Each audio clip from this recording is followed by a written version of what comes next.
Right. So this is where generally manual part comes into picture, because whenever we are working being a quality analyst, as far as the manual testing, understanding over the manual testing, expertise on manual testing, having exposure over manual testing.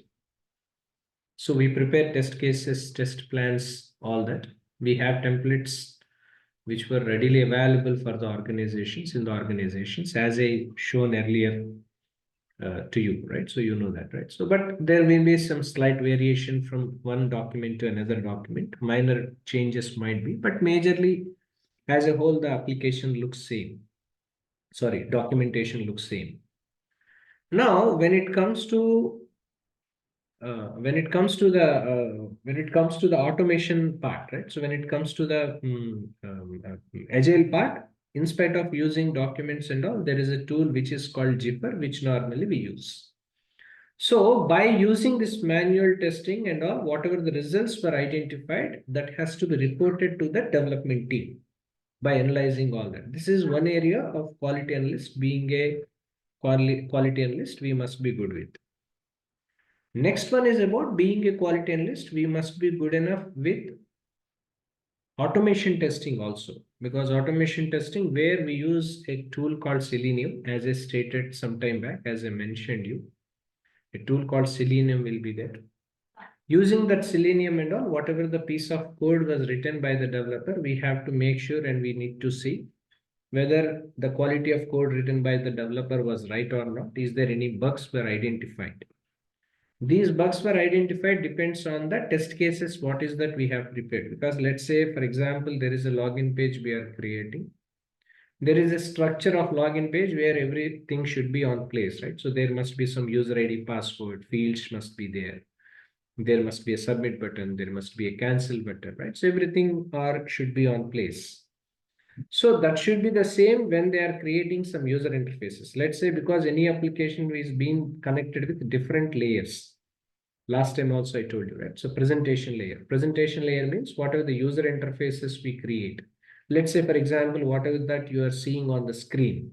This is what we call it as user interfaces are. On a simple note, I'm saying. Using this user interface, what you are doing, you are simply logging in. Okay, for example, you have a login option in a Gmail, right? So you want to log into the existing Gmail account. What is user interface here? Whatever the login page you can see to write user ID password for your Gmail account itself is called user interface. So user interface, let's say that you are creating a Gmail account. Customer has given you a clear instructions over how that page should looks like, login page should looks like. He has given a clear instructions to us.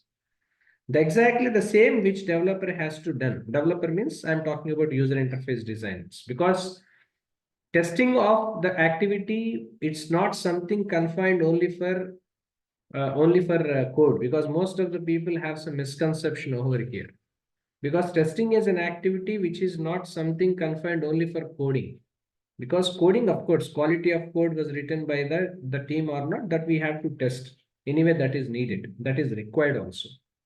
But apart from that, there are different types of testing. For example, user interfaces is created by the testing team. Sorry, by the user interface designs team. So we have to do the testing. This is where we call it as user interface designs has to be tested. Let's say there are some requirements were identified and requirements were finalized. Whether whatever the requirements we have taken were enough specific enough for us to develop the project or not, product or not. This is where generally these requirements will also be tested.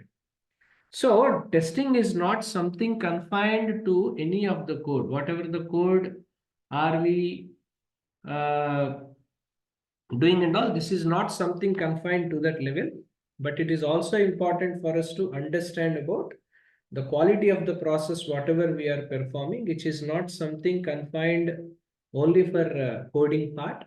Even whatever the user interface designs we prepare, and whatever the documentation requirements document, whatever we prepared and all that, everything is being included in it. This is where generally being a quality analyst, we must be experienced in two areas. One is about manual operation area, manual testing area.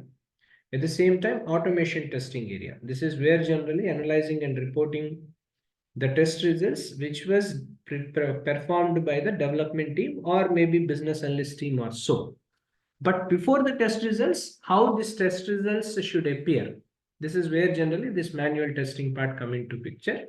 After that, implementation will be taken place.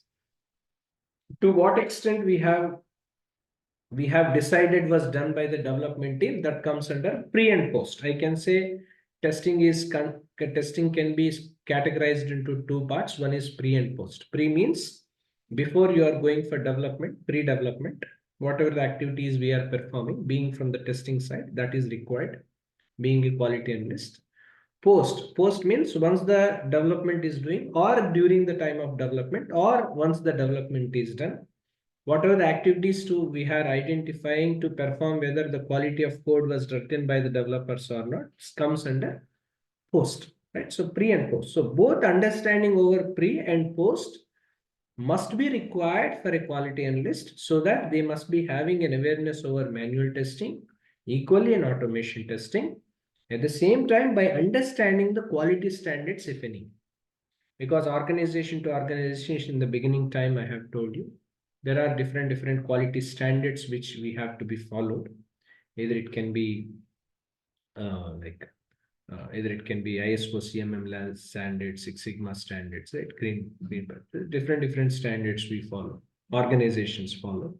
So understanding over those is also sometimes it is required, because when we are preparing any product, if you see, for example, we have bought a mobile. Along with mobile, we get some user manual also. So what user manual tells you? User manual tells you how this can be effectively used, this device, mobile. What are all the different features which are involved in that mobile? Of course, we may not be using 100% all the features which are there in mobiles. Usually we don't do it. Hardly we use 30%, right? So hardly we use 30 to 40%. Usually any mobile you can see, because we use only 30-40%, but remaining 60% or 60%, we don't see any need in it. But it doesn't mean user manual don't prepare, right? So user manual is a standard which must be prepared along with the mobile manufacturing. If there is any mobile which was manufactured, there must be some user manual which must be there. Either it can be online or by a hard copy. There must be a user manual is needed. So that user manual give you the instructions about how this mobile can be used and what are all the different components and features which are involved in it, and so how to test that, right? So this is where generally we see when it comes to the right. So we see when it comes to the application mobile development itself is concerned. So there are some standards, there are some procedures we have to follow. When we are developing the project, it is always important for us to have some user manuals. These are all something comes with testing. The test comes with the standards. Comes with standards. Whatever the regulatory standards and all everything were something relating to that stuff. So this is all about the roles and responsibilities of quality analyst and what exactly QA do all about. This is all about the session. If you have any questions, you please go ahead.